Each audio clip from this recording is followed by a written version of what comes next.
Hello everybody. Hi. Welcome. This was no notice basically. So I'm here for part 2 of this round side table. And I didn't do anything on it because I just thought if I've got permission to just go on here live whenever nobody else is, obviously got a time slot taken, I'm just going to keep working on this with you guys on this page. So it'll be really fun. So last night, we kind of just ended here. I've got to turn this for you now. So we've got a bunch of colors going on here. I've flipped the table. I've kind of taken a little different approach. I decided I'd work on it upside down so that I can just actually turn it on my Lazy Susan. It's sturdy enough on it upside down, but with its legs it wasn't. So hi Lisa, thank you for watching. Karen, thank you for watching. I appreciate you guys. So we're just going to keep going. Now, since you guys are on, I'm going to give you just a little option here. So take a look at the table right now, the way it is. And then I am going to, hi Susan, I'm going to turn the light on and you guys tell me if the light helps before we get started. Because if it doesn't, I'm going to leave it off. It gets so warm in here. So, but it's not a big deal. Okay, so there it is with the light. Which way is better for you guys to see the table? It's just hard for me to know because it shows a glare on the screen, as I'm looking at it, but I've also got all the text, your little messages and stuff on. So it's really hard to know. What do you guys think is best, with the light on or off? I'll leave it on and just kind of watch for you guys to let me know. So I told you I'm changing tactics a little bit because these areas are so small that I'm working. I decided to move over to my artist brushes, and you guys may think I'm crazy, but the space I'm working is only as wide as my brush anyway. So as I am doing my slip slapping and getting all of the blending and stuff done, I really don't need any more brush than this. So this is one of the turquoise iris brushes, and I've got a bunch more here in case this one gets too dirty or too wet. So this one is the Boss from the Hobbyist collection, and then this one is the Pro Wash, and they all work beautifully. So, hi Evelyn, thank you for watching so much. I'm just going to go ahead and leave the light on. Since I didn't get a response really, I'll just leave it on, and hopefully that will be really good. You guys will be able to see this really well. So again, I don't think I'll be using too much water today. I'm going to be using our wonderful new Magical Chaulk Paints and in all of these fun colors, and I'll kind of let you know the colors as we go. So right now I'm still getting the base coating done. I've got lots of colors just mixed to do these legs. I started a little blending down here for everyone to see. I'm going to come in right now with my second coat of blending on this little section down here, and I'm going to do just what I did last night when I was on. I guess it was yesterday afternoon. So I'm going to put my honeycomb out. I'm going to put a little bit of my dreamsicle. And I started the dreamsicle in the middle. And then I used my mop. That's what ended up working best for me on this little space. I used my mop. Now I am going to spritz this just barely. So only that much. Just because now it's dry. And I can spritz it a little, but I just don't need too much because of how viscous this paint is. Okay, so I'm just going to come out here, just going to throw that dreamsicle down in the center. So I'm working out on these little sections just because it's like with the legs the way they are, I feel like this is a section, and as you go around it's a section. So I'm kind of just forming just a little, burst of color out here. This is so much easier, you guys. Like, just having this smaller brush, for me, this is easier on these little tiny spots. Okay, that honeycomb is so bright and beautiful. Now, I showed you guys yesterday, instead of like fiddling too much on your blending with your brush, you can just come in with our wonderful mops. Make sure that's on and just soften up those edges so beautifully. And it looks so pretty there. Okay, so just soften that up, and I just kind of wiped my mop off a little bit. And then since I've got my small brush, and I can control the water in these small brushes so much better, so I can actually keep a little bit cleaner brush as I'm working on this. So our next color is going to be our, this is our candied papaya. It's the orange. Is a candied papaya. I've got all of these staring at me on my palette over here, and I'm like, which one did I just pick up? So this is candied papaya. Now you can really see here this harsh edge where I've just been slip slapping. Okay, and so I take my mop and I just come in and I just slip slap with it, really light pressure. And then look at that edge just disappear. I pull it into the yellow a little bit, into my honeycomb, and I just let it fade off. And it's so simple. Now I'm going to come in with my violet lemonade because that's on my edges. So the violet lemonade is going to go up and over this little block of the top of the lake where it's been turned. And it's going to come right up into this corner and work its way out into this candied papaya. And that's kind of the way I'm going to do it. So then just so you can see, as I turn to the next section, here's my violet lemonade section, and a little bit is going to go right here. And then we're just going to work our way again back into the candied papaya and just on our way over. Now, normally when I'm blending, especially with my furniture brushes, I always go light to dark because just mainly because I like to use a dirty brush, but also because if I do need to clean it out, then that brush sometimes just gets too saturated with water. But on this one, I'm just going to get to just keep turning this edge and work with you guys so you can kind of see the process of going all the way around. And like I said, I can just keep cleaning this brush out because it's so small. So I just got a bucket of water over here. I have a towel on my lap, and I can just dry it off a little bit so I don't have too much water in it. Now I'm going to spritz again, just this section, very light spritzing. I'm going to add back in just a little bit of my yellow, just because it's dry now and I do want a wet on wet technique. I'm going to soften that in a little. And don't worry if, like, this is not supposed to be like some perfect ombre, so I don't care that my mop has all the colors in it. If it pulls in some of the orange right into the center, I wouldn't care if my candied papaya has little wisps in there. It actually adds to the overall effect. And we're not trying to be perfect here at all. So if you try to be perfect, it'll look like a photograph, and that's not what we want to do as painters. We want to make it look painterly, and this will definitely look painterly when I'm finished. And that just means it looks like you've painted it. It's hand painted. It's got brush strokes. It's got direction. It's got imperfections. I was just on a live with Jane. Most of you know her. Well, all of you probably do. And she said something to the effect that the imperfections make it imperfectly perfect or something. I mean, I just butchered that, I know for a fact. But what she said really resonated with me. I'm like, you're right. Every time I make a mistake, something that's not quite perfect on the overall piece, it ends up just so wonderful. So this violet lemonade, again, these legs only have their first coat on. You can see they're very semi-transparent right now, and I'm not worried about the legs right now. We're just going to work on this rim.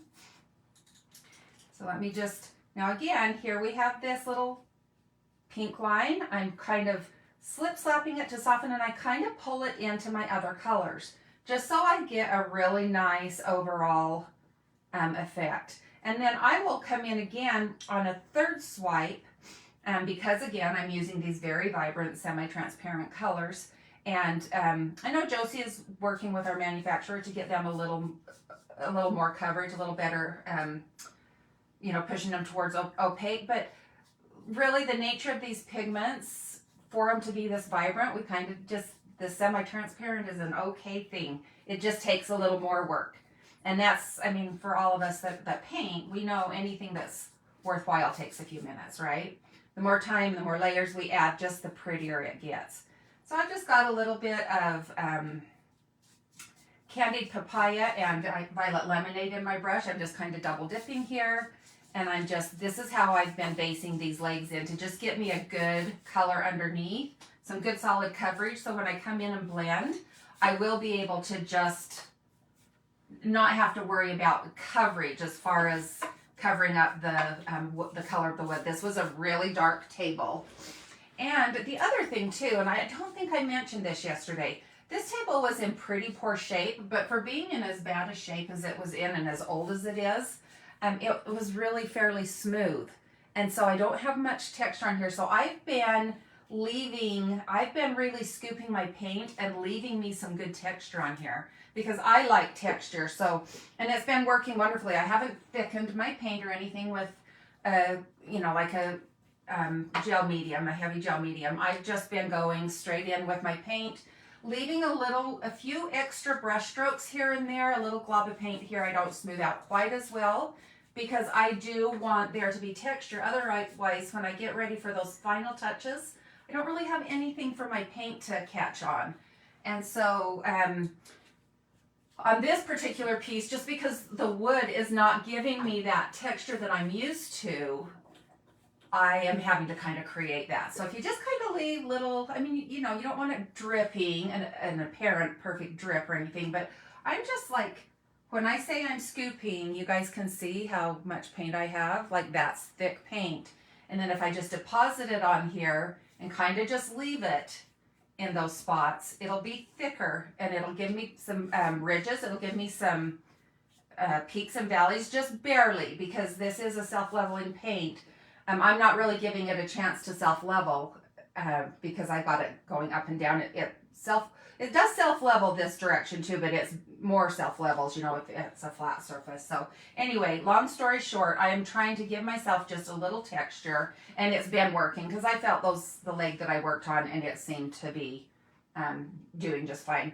Okay, so this part has not been done at all. So we're going to start this one, and I am going to start this one in the center. So I'm rinsing out this brush that I've been doing the blending with. I'm going to just kind of wipe off my mop. And you get just like this little bit of color off of it because it's dry. So the mop's dry. You do want to treat your mops really well. They're made of goat hair. It's very fine and soft. It is just fluffy soft. It feels so good. It's a beautiful brush. So we just want to be careful when you're trying to offload it a little bit, just so that you don't break all your bristles. It's not like they're going to fall apart on you, but they're natural hair, so they're going to break just like our hair breaks. Alrighty, I think because this is completely dry under here, again, I'm going to give it just a quick spritz, and this is with my Water Girl. Okay, if you guys don't have a Water Girl, you got to grab yourself one. Thank you, Josie. They are so good for this fine misting and just a nice little spritz to help your blending. All of these products can be found on my website, FromMyPaletteToYours.com. And if you don't follow me on Facebook, hop on over after this and give me a like and a follow. I would love that. I would love to have you join me. I do a lot of free tutorials. I know I should be getting organized and charging, but I just haven't yet. So right now, everything's just a free-for-all on my page. We just do all sorts of things, but I am working on some paid classes to get a little more in-depth in art in a lot of the things that I do. Okay, I'm going in now with my honeycomb, and I'm going to work both sides this time since I've kind of got this started. And again, with that pretty, I did candied papaya and dreamsicle last night around here, and I've got some violet lemonade mixed in. Just a nice base for all of this. And then look at that mop. It just like I'm done. It's beautiful. I've got my blending of those two colors. It's a no-brainer. Okay, I'm already able to come right in with my candied papaya. And I do want my colors to be pretty strong, and so I'm trying to keep my brush not quite as dirty on this layer, just because now I'm trying to really build that definition of color. And again, I will do this one more time. I always blend twice. Okay, I got a little bit too much left there. I'm gonna muck up my mop. If I leave too much paint on, it'll get too wet too fast. Okay, so softly gonna blend that. That's just a slip slap motion, and then I kind of pull it across. I don't mind if each color kind of pulls in a little bit here and there. I don't want to lose my previous color. Now I just lost my yellow there a little bit, and that's okay because when I come back in, I'll be able to add that back in.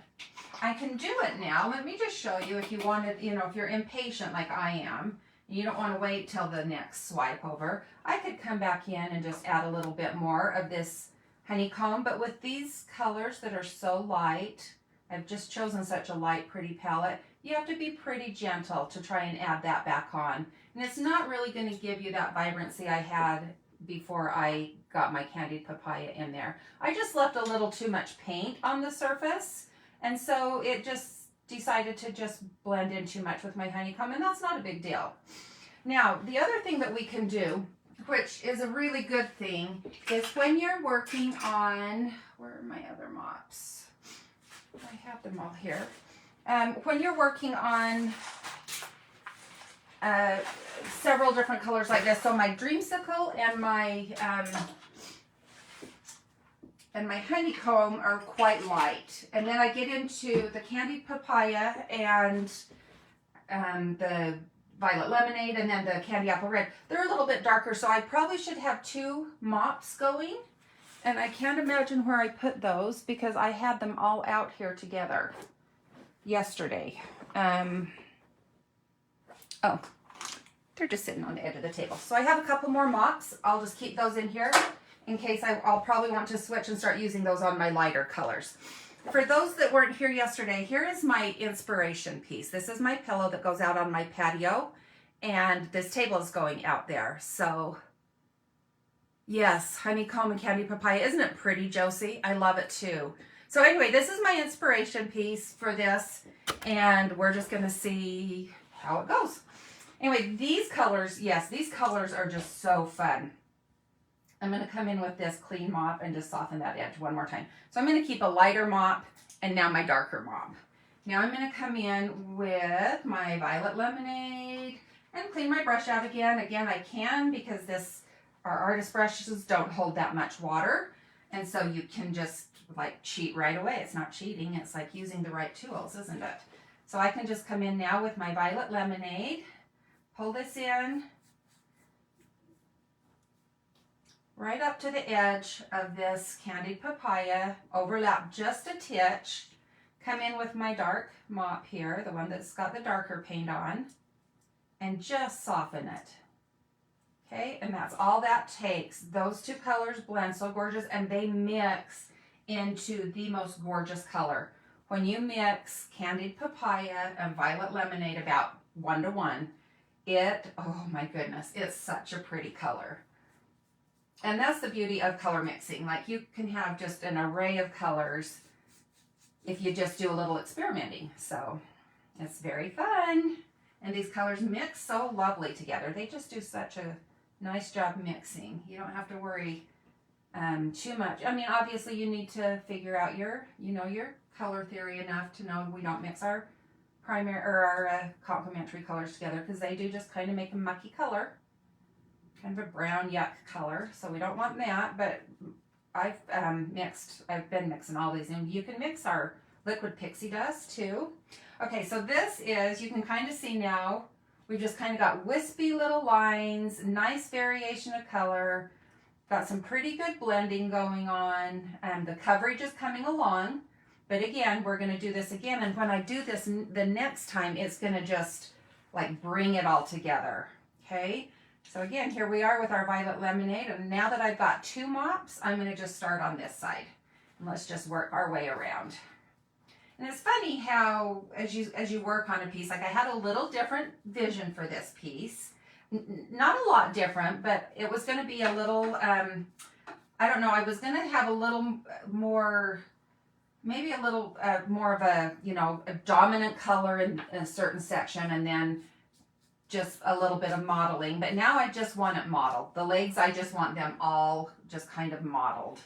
And I don't really want, I just don't want I don't want an ombre on them. I just want to have fun and blend all of these colors wherever I feel like it needs it. Okay, go back into this violet lemonade. We've got just this little section that's just straight violet lemonade, which makes me happy because it's my favorite.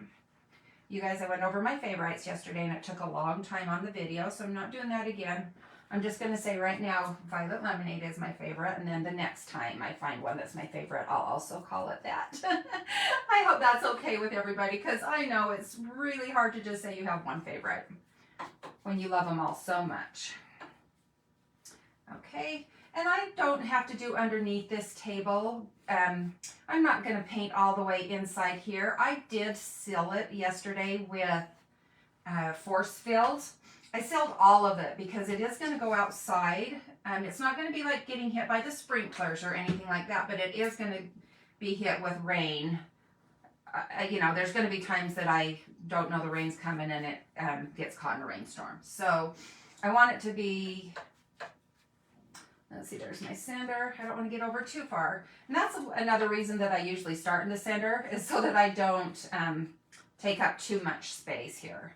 But anyway, I sealed with force filled. It is an outdoor sealer, so it will protect. It's got UV protection in it, which is wonderful. It'll help the colors not fade. It just keeps them color fast, and then it'll keep the water, you know, from getting in and expanding my wood, because obviously wood and moisture do not get along. I'm going backwards, guys. I'm having a hard time talking and figuring out what's my next color here. So now the yellow's coming on, okay? So we've got this, you can see how vibrant the yellow shows to start with.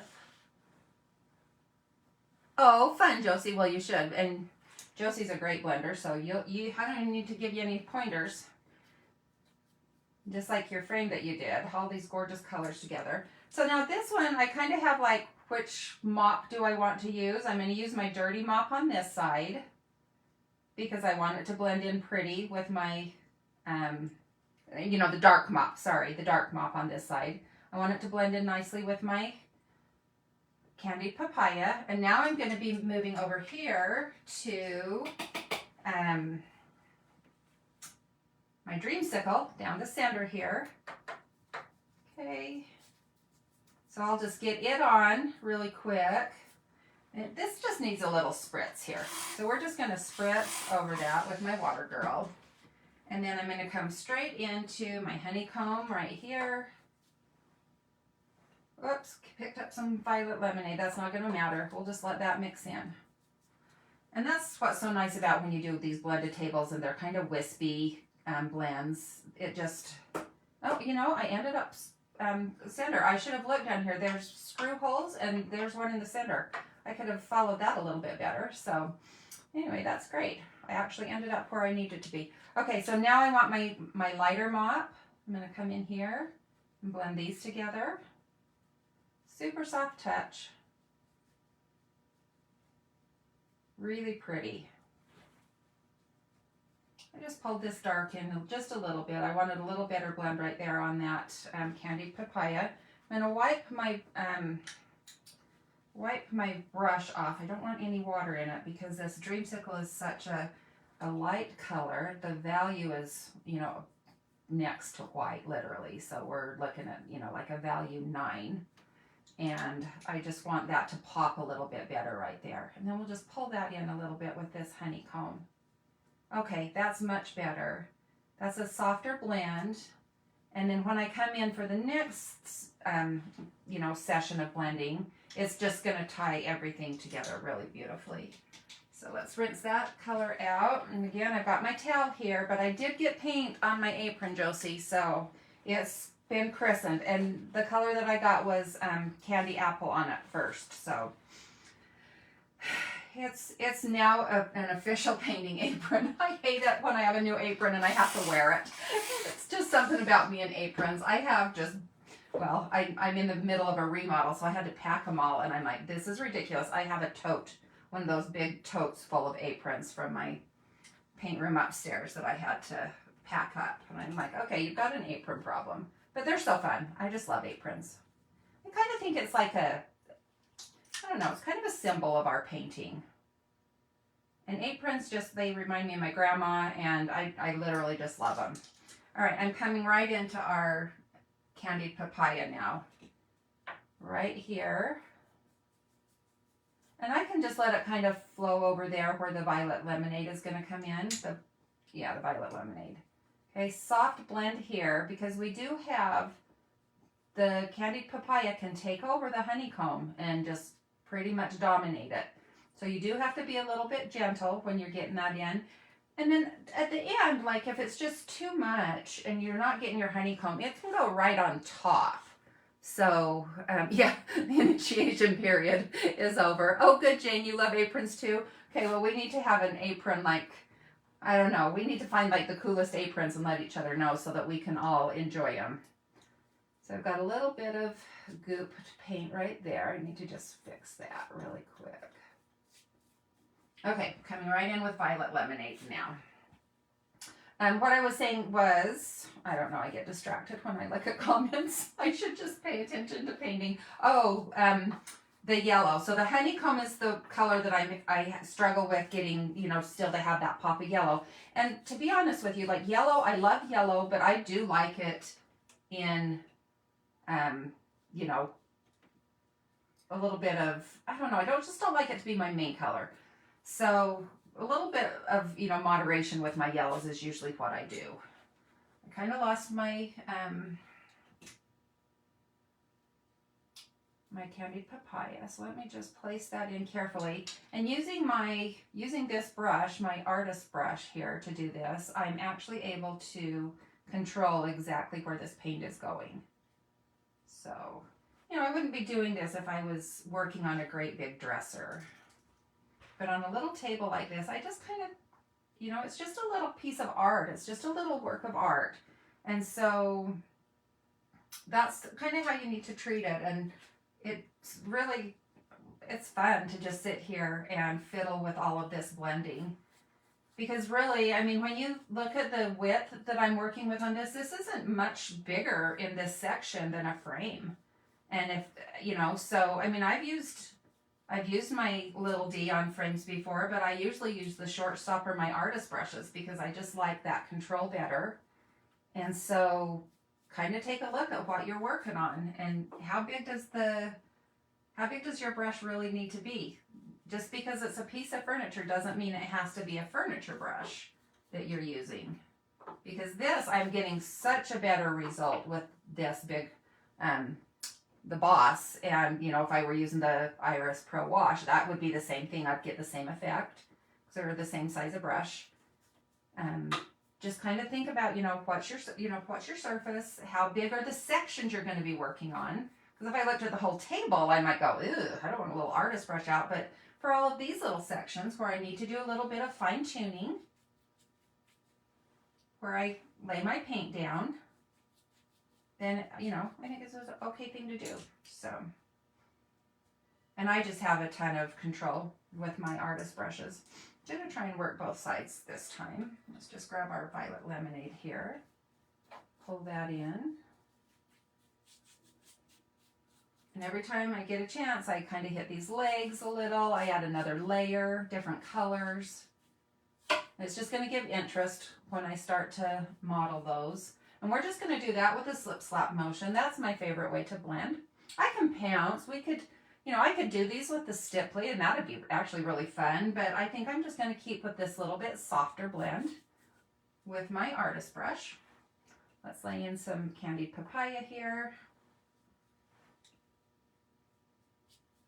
And then we still have plenty of room for our honeycomb and our dreamsicle.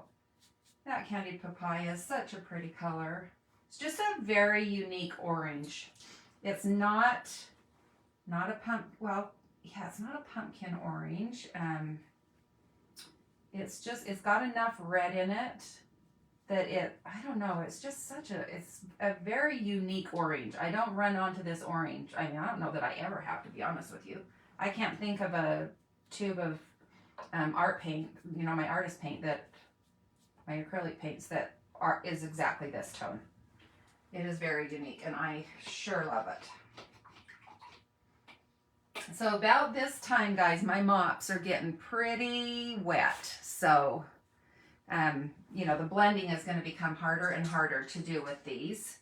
And at that point, that's when I pull out my other mops. So, and by the time 5 o'clock comes around, when I come on again, these will be dry and I'll be able to use them again. So I'll go in and wash them and lay them out to dry so that they'll be nice and fresh for our 5 o'clock hour.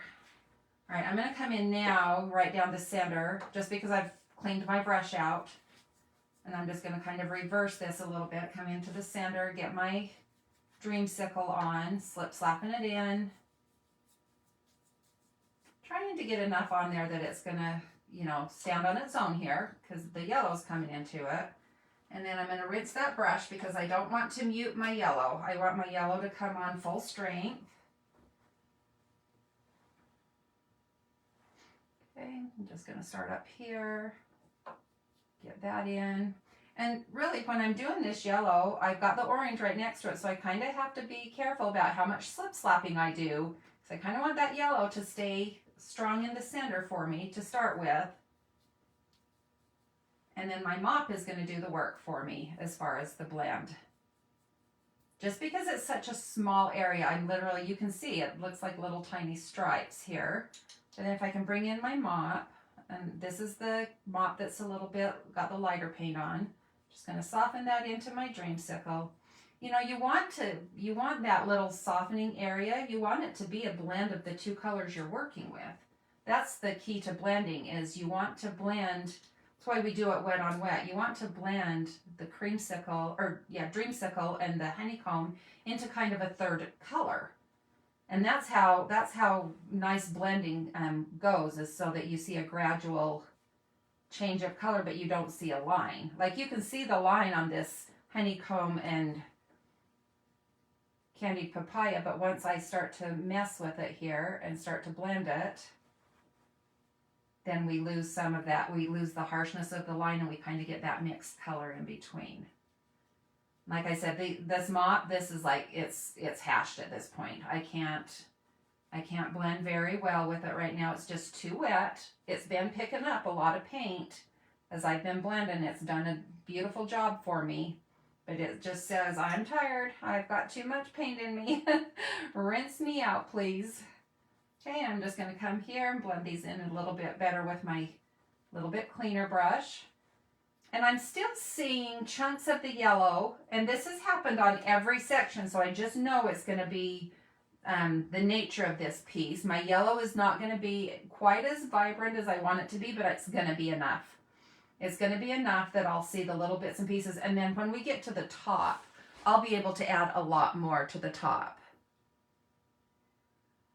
Oh, that is great to know, Josie. That's a good bit of, you know, Paint Pixie memorabilia. You got to keep that shirt forever, and it's just good to know for us. Now we have a story to go along with our candied papaya, because it is a very unique color of orange, and it's just gorgeous. Okay, so now as I slowly turn, you can see my pink moving into the other colors. Pink again. Let's just hit that with a little heavier coat of pink. That's what this is about, is just getting these layers going. I've got some yellow in my brush. That's not a big deal. I want to see a lot of colors in here. But right there, that's going to be the most unblended area on this whole piece, is where this violet lemonade is, right here on this end as it starts into the table leg. Okay, so then we come in here. Here's our other section. We just keep working around. And so it just all ties in. So there's our little rim. And I think that turned out really fun. I'm going to need to let this dry now. We've been on for just about a half hour, just over a half hour. So that I think is good. That didn't take too long, did it, to get all these done. And now on these legs, just so you know what I'm going to be doing, I'm going to put my mops in water so they can be soaking for just a few minutes. And then these legs, I'm just going to keep, I've been doing like almost straight candy apple on the tops of them. And then I start blending in with my candy apple and candied papaya as I work my way down. And I'm not doing an ombre, I'm not blending, I'm just putting paint on. When I come in to blend, these will be the colors that peek through. So it's going to be a little heavier in the red, you know, on this where the feet are, just like our top squares here are a little heavier with the violet lemonade. But then when I get all of the colors blending all over, and I want blue on here too, I want to get one of the turquoises on. So I'm thinking I'm thinking I'm going to use Tropical Dream. If it gets lost, I'll pull out the Bombini. But this is just kind of like the process of layering this color on. This is not supposed to look pretty, what I'm doing right now. These legs are in there. Just give me some paint. Let the, you know, nourish the wood. Give it a little food because it's been so dry and, you know, not stored properly. It's been abused over the years. And then I'm just pulling into my Violet Lemonade and Candied Papaya as I get closer up here to the top, so that I kind of work my way into where that Violet Lemonade is the strongest. So this is just really sporadic. I'm kind of keeping, though, the same thought process as I work all of the legs, but I'm not worrying about, oh, how far down did I come before I added my Candied Papaya. I'm not worrying about that kind of stuff because it doesn't matter, not on what I'm doing here. So anyway, that is good. We've got some Violet Lemonade coming on here, probably a little bit too high, but not really because it just doesn't matter. Not for what we're going to be doing on our legs. So hopefully by 5 o'clock I will be ready to show you one of the legs, and maybe we can work a little bit more on one of the sides, on one of the little rim pieces. So anyway, everybody, thank you for joining me, and I will see you guys at 5 o'clock. Bye-bye.